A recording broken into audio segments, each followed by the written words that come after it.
Okay. So today we're talking about a challenge faced by a manufacturing company pulling in around 250 million in revenue, processing over 1,500 invoices a month. Now, this company had been using an AP automation system embedded directly into Microsoft Dynamics 365. And sure, it worked perfectly well until they made a couple of strategic acquisitions of other businesses. The goal was, of course, to diversify their product line, boost revenue. But as you might guess, these acquisitions brought a whole lot of added complexity too. Why? Well, those acquisitions brought in not just new business operations, but also a new ERP system, NetSuite, and two entirely separate AP processes. So it wasn't an option to just change the ERP system. Suddenly, what used to be a streamlined business process was not smooth. So the challenge was, how could they get a system in place that could handle both AP processes, let these businesses run separately with different GL structures and ERP systems, and still track profitability margins across the entire operation in one centralized view? So to answer that, I've got Logan Cressy from Rillion with me. Logan, what's the fix for this fail? Anya, great question. As you alluded to, right, like a lot of these solutions or a lot of these systems that you're working on can be very easy to focus on the here and now. And they may work great until they don't because something changes, right? And so what we're seeing, especially with these manufacturing companies, is that it's very important to have a solution that can be flexible and be able to adjust and fit your needs as your needs change dynamically. So again, as you alluded to, this company that I was working with, they had been running on a native solution to Microsoft F&O for a while, and it was working great up until it wasn't, right? Because they now went out, acquired a new line of business with separate processes, and also acquired a new ERP as a result of it. And so they couldn't just really, it wasn't realistic for them to be able to fold all of those processes and that other ERP, which in this case was NetSuite, into F&O overnight and try to continue to work with how they're doing business today. So the issue became that they lost a lot of visibility. They had the disparate processes, and just we're starting to lose compliance and other things like that as a result of having these different processes in different places without visibility in different teams. So what Rillion was able to do is we were able to come in as an external solution that acts as really, we say, an extension to the ERP or the ERPs that you're running with. Typically one company's aiming to have one ERP, but there are always some of these scenarios that are unplanned that come up that require you to be able to pull data from different places to still have a centralized process. So Rillion was able to come in and we were able to build our use or leverage our integration with Microsoft F&O, but then also create a separate integration with NetSuite, allowing their processes to still kind of run separately, have those different teams that knew those books of business and those processes still manage them separately, but have one centralized place to be able to manage what was otherwise a decentralized process.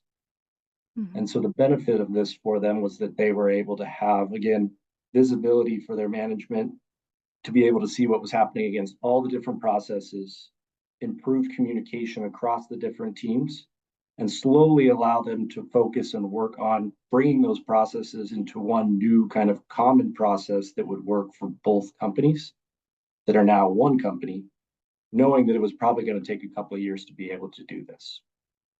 Interesting. So what else happened when they started using Rillion? Were there some other kind of key benefits? I know you mentioned ERP license costs, things like that. Absolutely.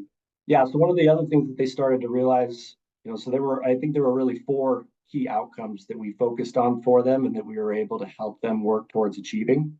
So number one, as we mentioned before, right, the biggest need that they had was a centralized place where everybody could work and they could improve visibility to be able to make sure that they were able to see, what spend was happening where, identify and work more strategically with those suppliers as those two businesses came back together.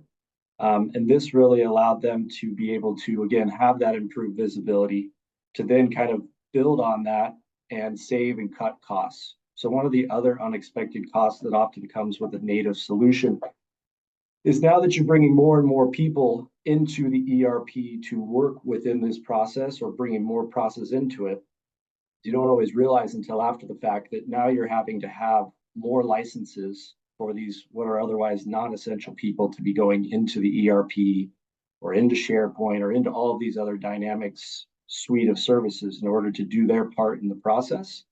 And that can become an unexpected cost down the line of going with some of these native solutions.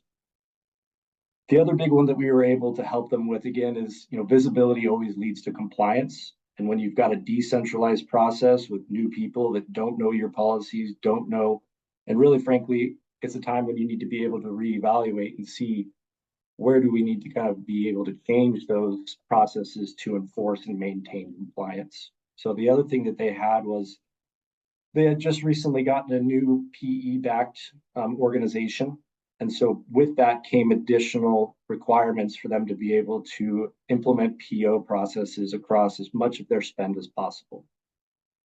So again, the nice thing about Rillion and the flexibility is we were able to let them still continue to issue POs around all of their what we call direct purchases, right? Stuff that's related to the cost of goods sold, typically ties to inventory, and then also the receiving information that comes in related to those purchases. They were able to still do that the way they're doing it today. And frankly, a lot of times we see that it's important to be able to keep that. The other piece of it was we were able to, with the system of Rillion, allow people to continue to stay in the system regardless of which entity they were working for.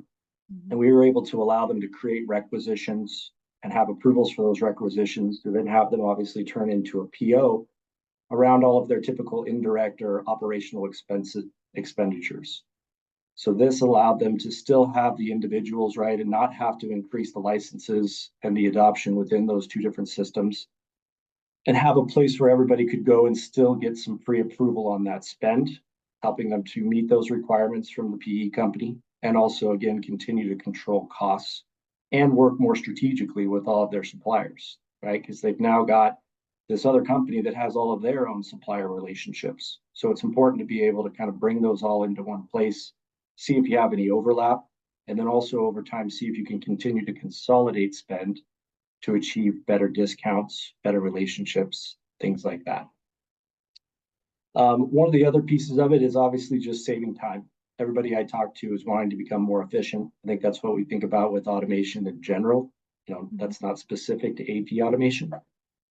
But again, by being able to have everybody in one place, take away the data entry around all those invoices, not have to drive two different processes with different restrictions, we were also able to consult with them to identify, right, some of those bigger suppliers. One of the easy wins that we typically see with our customers is after we've had them go live, let's now go in and take a look at the data, right? Are there a few key suppliers you're working with that are driving the majority of your invoices? And when that's the case, we're usually able to help them go and have those conversations with those suppliers and ask the right questions to be able to see if they can change the way they receive invoices.